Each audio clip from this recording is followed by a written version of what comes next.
no one has explained to the public what is really a 30-year project to expand our pieces on the board all over the former Soviet Union. No one's explained Project Ukraine. No one has explained to the public that Zbigniew Brzezinski, by the way, whom I liked and thought was really a smart guy, how he laid out in 1997 the strategy. Clearly, it's in a paper called The Strategy for Eurasia in Foreign Affairs magazine. He says by 2005 to 2010, we'll be inviting Ukraine to join NATO. This was a long-term plan. It's backfired. It's gone terribly wrong. And you ask me, what's the truth about Ukraine? The truth is that Ukrainians are dying or being seriously wounded at a rate of typically more than 1,000 per day right now, sometimes even twice that number. There's an incredible destruction of Ukrainian society underway right now. And the few people that are in charge of this policy, whether it's Zelensky, I don't know if he's in charge, people say he'd be killed if he tried anything else, but the few people that are in charge on the Ukrainian side and the very few people that are in charge on the American side, because they're running this whole war, are really fighting to the last Ukrainian, right? This is what's actually happening. It's terrifying.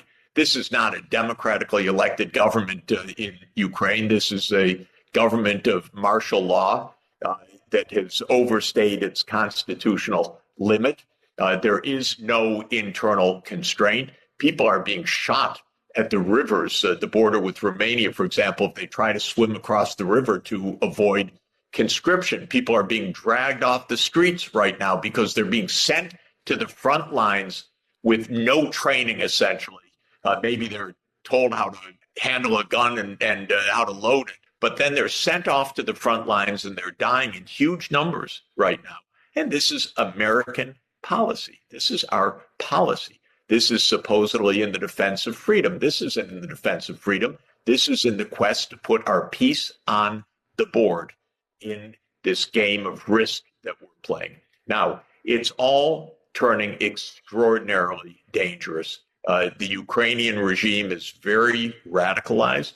It is fighting for its survival as a regime and killing a lot of its citizens in the process. But it's doing things that are extraordinarily dangerous, sometimes at the provocation. The British, for example, always provoking. They were an empire longer than we've been an empire. And their behavior is even worse, though they have less power now. But they always tell the Ukrainians, go smash the Russians wherever you can. And a couple of weeks ago, the Ukrainians hit the radar of Russia's anti-nuclear war early warning system. Are you kidding? Are you kidding? You want to really end the world by destabilizing the early warning system against a nuclear attack of a nuclear superpower? But they did that at 2 sites. What we're seeing is exactly Ukraine becoming the Afghanistan of Europe. What do I mean by that? I meant Afghanistan was in war for decades. It was destroyed. Its civil culture destroyed, the economy destroyed, the organization of the state destroyed, the infrastructure destroyed. That's American handiwork. We were there. We were there all that time. All we wanted was our place there, our piece on the board. But that's what's happening in Ukraine, too.